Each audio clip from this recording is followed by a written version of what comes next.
She's alive. She's alive. Evie is alive. Kyle sat staring at his sleeping daughter across the aisle while talking himself down from the proverbial ledge.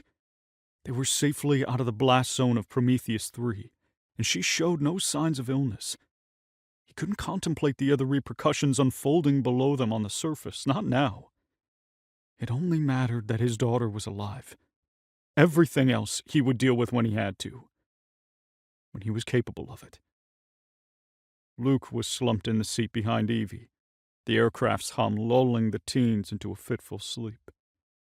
They were all in desperate need of rest, though Troxel was the only adult smart enough to take advantage of their relative safety while aloft. Instead, Kyle had spent the last 3 hours in a manic state, split between pacing and reassuring himself Evie was okay. He continued to stare at his daughter. "She's alive," Kyle muttered. "What?" Dallas asked, looking away from her window to squint at him. Did he say that out loud? Kyle ran a hand over his mouth and scratched at his beard, glad to be free of the respirator-style face mask. He hadn't meant to voice his mantra, and the disconnect was alarming. Leaning forward, Dallas set her hands on her thighs, close to where their knees touched in the small space between the seats. "Stay with me, Kyle," she whispered. "We're a long way from being out of the woods. I can't do this on my own." "I'll manage," he grumbled. Kyle pressed his shoulders into the plush cushion at his back in a vain attempt to retreat from her scrutiny. "I'm processing."